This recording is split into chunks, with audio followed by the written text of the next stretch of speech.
Food smells good. Did you hit the button? Yeah, it's got the red light. We're recording? Oh, hold on. And make sure I'm sitting in the right spot. Yeah, I backed it up a little bit. Sitting all wide-legged and shit. Tom? Yeah. Alright, so this one's going to be a little different. This one, alright, song breakdown, Madecipha and Eidolon. I'm very nervous about this one. This one's like the one that's probably, to me, the most important one. I almost didn't want to do it because... the song breakdown or the song itself? The song breakdown. It's called Laura Rose. It's about my ex-girlfriend, Laura Rose. And the album, All Bets Are Off. All Bets Are Off, produced entirely by Danny Damage. I don't want to like her to see it and like get upset or get mad or like cause any kind of conflict or have her start going or anything like that. Like there's been no communication and there's been no nothing, and I don't want to like fuck with her by any means, and I'm not doing it for that. I wasn't gonna do it. I was gonna do the song Ice, Water, and Hell instead. But this is like a very like crazy kind of song where I'm the bad guy in the song. I talk about how I fucked somebody over and how I was a scumbag piece of shit. And I think it needs to be addressed because it's the only song like that I've ever done and that I'm probably ever going to do again. I don't really see any song being a harder for me to write song than this unless I decide to make a song about my father or my relationship with my brother, and I have no desire to do either of them right now. Those would be the only things that would be more like hard for me emotionally. This song was very difficult to write. So first off, Sartorius from Political Animals did the cover along with this kid Matt Taylor. My friend Jessica Santacroce does the hook with me. She ironically lives in Boston now. Laura lives in Boston now. I have no idea if they've ever crossed paths. That would be some wild shit. But ask me a couple questions and then I'll talk. Because like I said, I got to get out of here in like a half hour. I'm going ghost hunting. But I want, like, part of me wants her to see it and like hear out what I have to say. And a lot of I wasn't gonna do it, and a lot of my friends were like, "No, you need to do it and get it off your chest," because it's been 10 years since I've dated this girl, and I've changed drastically as a human being, to the point where like I'm not even nowhere near the same person that I was, and you know, they said that it'd be good to talk about my mental illness and to see if anybody else is out there that can relate, that made a lot of like bad decisions like I made, and that you know. How this could help other people. Again, I don't want to disrupt her peace. But like I need to find peace in the situation myself. So maybe talking about it will give that to me. So I mean, the chances are she probably I don't know if she ever heard the song. I don't know if Anita heard the Obsession. I don't know if who heard what.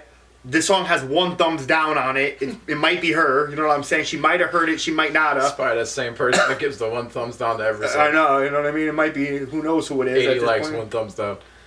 I don't know if she heard it or not.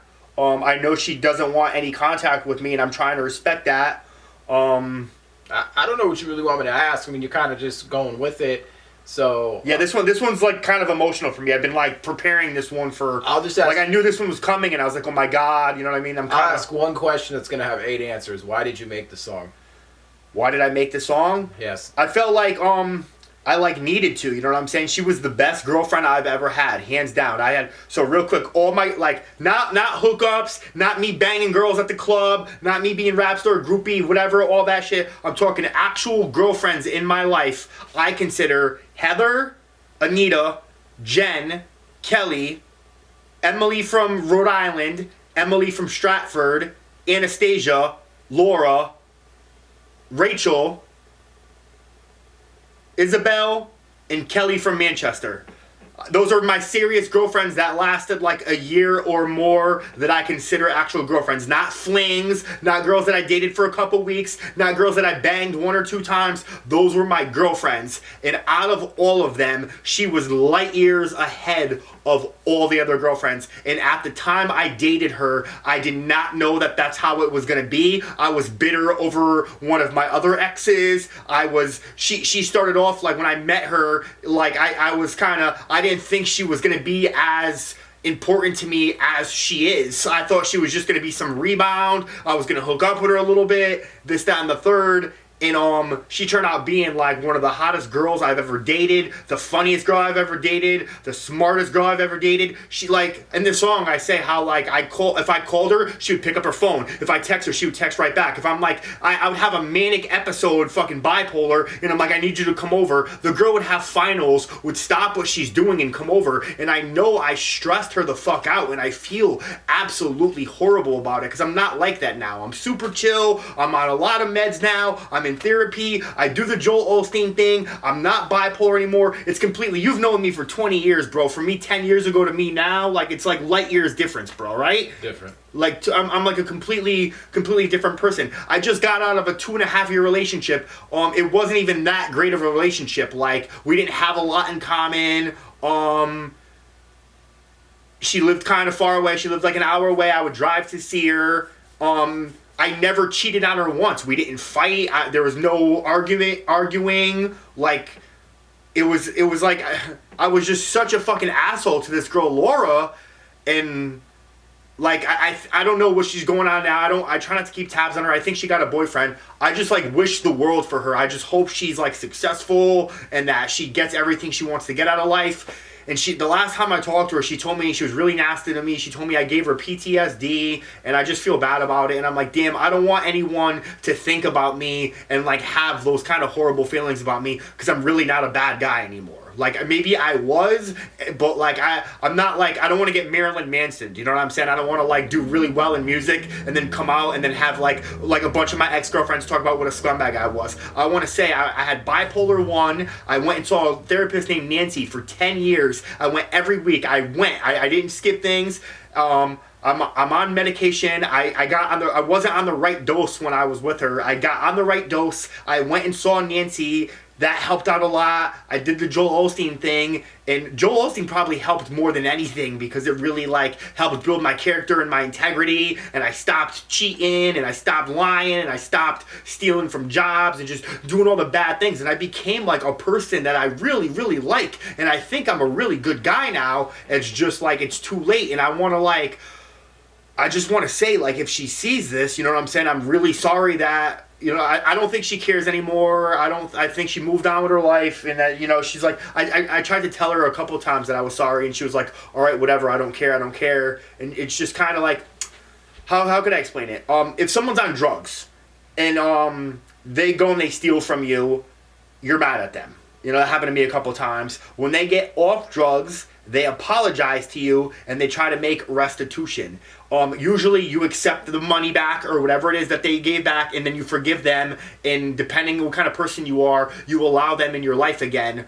When you have mental illness, I'm not blaming this whole thing on mental illness, but I had a severe case of mental illness. Nancy's was my therapist. She was doing this shit for 30 years. She said I had the most extreme case of bipolar 1 she's ever seen in 30 years. I mean, that says something. Like, I was a complete fucking lunatic, and I admit that. And this poor girl, like I said, she was from Jersey. She went to Quinnipiac University. We met at Toad's place. She was fucking gorgeous. She did anything I asked for her. And I just kind of put her through the ringer, and like now that 10 years have passed, and I reflect on all those girls, I reflect on the Emilys, the Anastasias, whatever. If I could like hang out with any of them or talk to any of them one last time, it without a doubt would be Laura. And I'm not just saying that for the sake of the video or, you know, her hoping that, you know, trying to reach out to her or whatever like that. I'm being like dead honest. Like, she was the best one I ever had. And like, you know what I mean? It was like a blessing from God that she came into my life in the first place, and I really fucked it up, and I'm having a hard time forgiving myself for that, because it's like, damn, am I ever gonna get a girlfriend that dope again? She was like a fucking great girlfriend. Whoever she's with now is like the luckiest dude ever. She was like such a good girlfriend. I never once worried about her cheating. She always answered the phone. I mean, she was literally like I said, she was hot. She was good in bed. There was like everything I could say. You know, R. Kelly has this thing called Trapped in a Closet, where it's a video where like they go through this whole thing, and it's like different people. There's like a midget in it, and they're whatever. She knew the whole thing by heart and could change the voices, and at the time I didn't realize how dope or how funny that was until like years later when I thought about it, and it made me laugh, and I'm like, yo, that girl was fucking hilarious. She's mad funny, and I just had such a piss, I was so full of piss and vinegar and had such a bad attitude that I didn't find anything funny. I didn't care. I just wanted to fuck bitches. Like she was like disposable to me at the time, and now it's really hurting me. Now I'm like, damn, I can't believe I did that shit. And that's why the hook is you don't know what you got till it's gone. You know what I mean? Like, I fucked up. You know what I mean? If I could have like a fucking genie bottle, you know what I mean? 3 wishes. One of them would maybe be to, patch it up with her, not to get back together necessarily. I don't think I deserve another chance, to be honest with you, but I would like to be friendly with her. She was a great friend. She was a good girlfriend. The other 2 obviously would be to blow up. You know what I mean? Like, that would definitely be one of them. But, it's kind of hard. It's kind of hard to do this. What else did I say in the song? Yeah, you kind of just it really hit me hard. In 2015, I dated this girl named Sarah, and she was like recently divorced, and like to this Marine dude, and fucking like she wound up going back with him and fucking playing me, and it was like this big ugly situation, and he was like threatening me with guns, and it was just this big whole fucking stupid situation, and I was kind of upset about it. And that's around the time I started listening to Joel. I had braces. I got my teeth fixed, and my mom took me to the orthodontist and made me listen to Joel Osteen, because there's a Joel Osteen sample on every single song on this EP, and I didn't want to listen to him. At the time, I was like, fuck this shit, blah, blah, blah. And she's like, you could walk home. Basically, we're listening to this, whether you like it or not. And I just sat there and, like, pouted, like, I don't want to listen to Joel Osteen. And, like, I felt like he was talking to me. Like, people make fun of me all the time. My boy came over the other day and turned it off. I'm like, you don't come in my fucking studio and turn off what I'm listening to. If you don't like it, you can leave. You know what I'm saying? You don't touch my fucking computer. Anyways, like, a lot of people don't like the fact that I listen to him. He has helped me tremendously. I don't get involved in the politics and the money in the war or none of that. I'm just saying I listen to his sermons and how to conduct myself in relationships. And he gives me knowledge as far as biblical stuff for me to write in rhymes and everything like that. That's really helped. And it's helped evolve me as a rapper. But it's made me a lot better of a person. And at that time, I started listening to him. And the girl got me upset. And that's when I really started, like, I went home and I found myself just putting him on YouTube. And I haven't turned him off, and that's been 6 years, and I like study him, and it's been to the point where like I really started thinking about Anastasia and Emily and this and that, and obviously Laura, and the only one I really think of from back in the day, the only girlfriend that I'm kind of hung up on at all, or like even remotely think about, is Laura. I don't think about any of the other ones. I made peace with all the other ones. I was like, yeah, they were what they were, you know what I'm saying? I'm not, even the girl that I just broke up with, I was with her for 2.5 years. It was the second longest relationship. I didn't even really give a fuck when we broke up. I was just kind of like, yeah, all right, whatever. Like, I knew it was coming, you know what I'm saying? Like, Isabel was by far the best relationship that I had, but I went into that relationship knowing she was going back to Brazil in a year, and that I was going to make it the best relationship that I had. You know what I'm saying? I was like, this is only going to be a year-long relationship. We're going to have a bomb-ass time. We get along really well. She's another... I do well with cancers. Laura was a cancer. Isabel was a cancer. Anastasia was a cancer. Heather was a cancer. I date a lot of cancer girls. That's my favorite sign to date. But if I went into the relationship with Laura with the same mentality that I went into the relationship with Isabel, it by far would have been a great relationship. Would it have lasted? I don't know. I know she wanted to move to... She was young. She was in school. She graduated. I know she probably would have moved to Boston, but I guarantee you we would have remained friends, and I would have been cool with her, and she would have been in my life, and I wouldn't have fucking been picking fights with her on her birthday and just being like an asshole and fucking having her find out dirt that I did from random rappers and shit. It was just...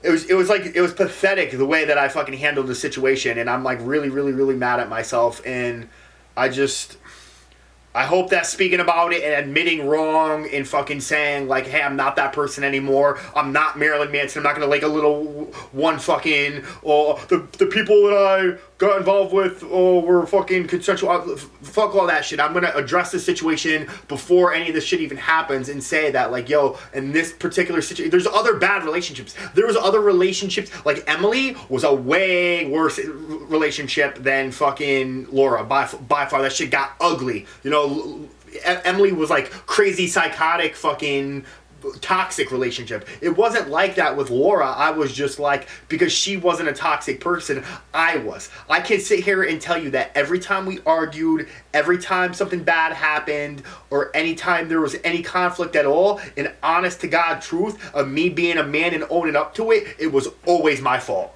Always my fault. She never caused a problem. She never fucking was like a pain in the ass. She never questioned me and what I was doing. If I went ghost hunting, she didn't ask me who I was with or blow up my phone or nothing. She was really like one of the sweetest people I've ever met in my life, and a really nice girl. And like I said, maybe one day, you know what I'm saying, I might do something great in my life, and that for whatever reason she might stumble upon this video and decide to watch the whole thing, and if she does, maybe she'll reach out to me and then we could be cool. And you know, if I ever get in a situation where I'm like wealthy or whatever, I definitely want to like hook her up and do something nice for her, because I feel like I at least owe it to her for the fucking bullshit I put her through. Like, you know what I mean? Like I said, I don't know if you've ever had a girl tell you that, you know, the thought of you fucking stresses them out, but I mean, it's not. Nah, I never experienced that. Yeah, it's fucking pretty horrible, and I don't like that. I want people to think about me, oh, Ryan Bond's a cool guy, he's fun. Like, now I'm energetic, I'm fun, I'm non-argumentative, I get along well with everyone. And yo, the thing was, at that time, I lost a lot of fucking people in my life. It wasn't just Laura. Me and Martone aren't friends anymore. Me and Flush aren't friends anymore. Me and Live and Anthro aren't friends anymore. I was just toxic in general.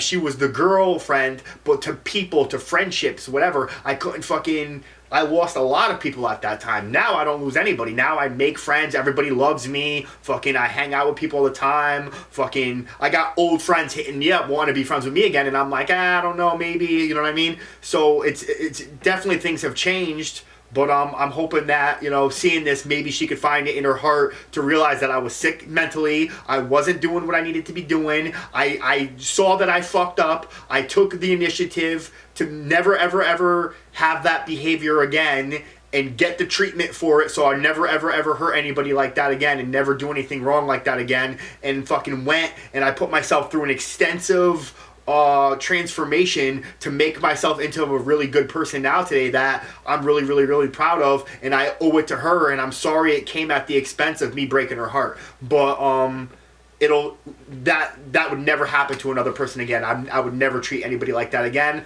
And my biggest regret that I've ever done in my life was to do her dirty. And I guess that's all I really have to say about it. Yeah, that was a tough one to do, but maybe one day she'll see this, and, you know, maybe I can be friends with her, but you could turn it off. I'm kind of getting all fucking worked up. Alright, yo.